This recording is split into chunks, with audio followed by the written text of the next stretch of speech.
If you have an eye, an ear, two brain cells to rub together, and really any standards at all, you've probably realized that a lot of media that's come out recently absolutely sucks. I see this problem online, people complaining all the time about how games, movies, TV, comics, or books just aren't good anymore. And they're right. That isn't even an opinion. Everything just sucks. I'm not even a black-pilled kind of guy, but it's impossible to ignore.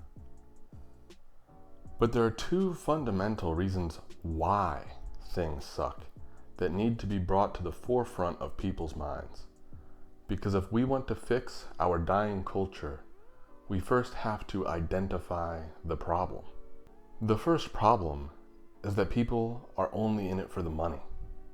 Back in the day, and I don't even mean hundreds of years ago, just back like 20 years, people put genuine love and craft into the entertainment that they produced.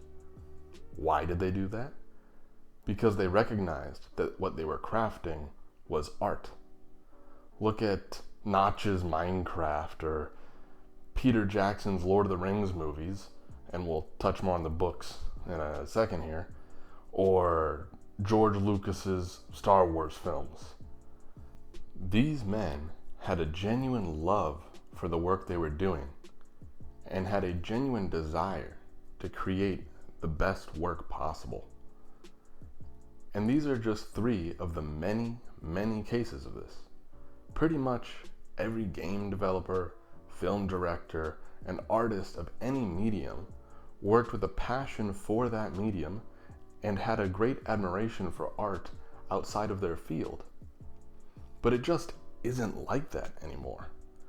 Now people make quote-unquote art to turn a profit. And let me be perfectly clear. There is nothing wrong with profiting from your art. But there is a problem with the creation of media based off of market trends to try making a quick dollar with zero care for the thing you are creating. This has led to the mass production of slop designed to keep people hooked on the newest piece of content to keep subscription rates and ad revenue high. Since the success of the Marvel Cinematic Universe, we now have an overabundance of extended universes, all in the vain attempt to milk the fans for more of their money and to become the next big franchise.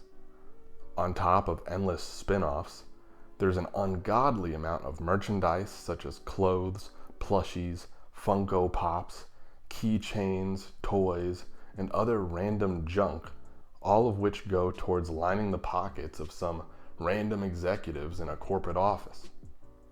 Is that what art is really about? And just like profiting off of your art, there is nothing inherently wrong with an extended universe either, if it works. And admittedly, for the MCU, the extended universe works quite well, even if I'm personally not a fan of superheroes.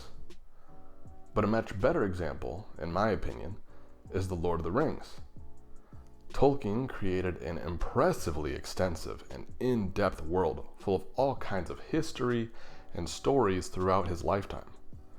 And all these decades later, Middle-earth is still one of the most beloved worlds in all of fiction. Contrast this now to what it has become, with Amazon spin-offs wearing these stories that he poured so much love into, like a skin suit, and dancing around, using the Lord of the Rings IP to generate subscription revenue.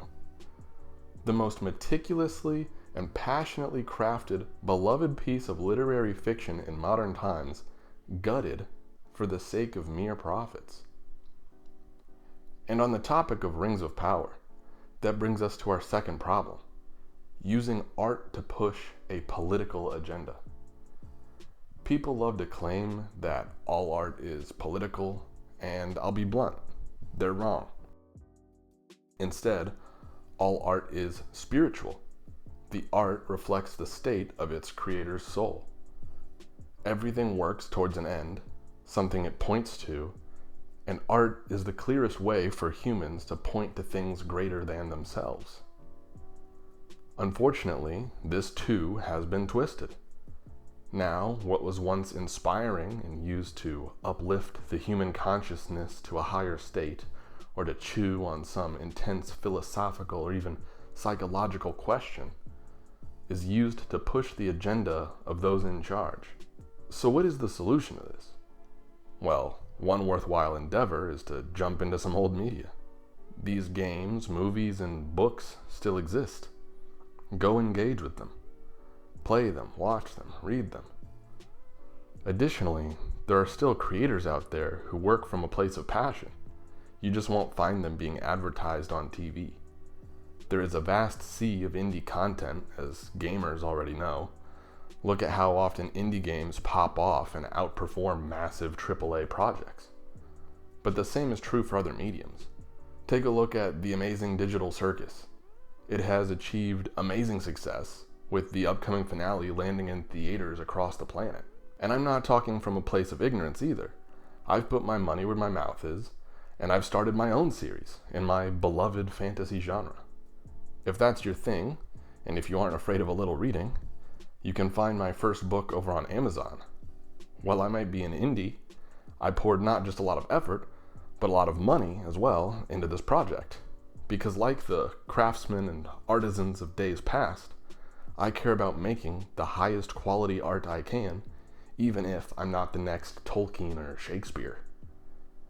I'm currently hard at work on book 2, which by the time you're watching this video is being serialized for fans over on Patreon as well, for weekly reading.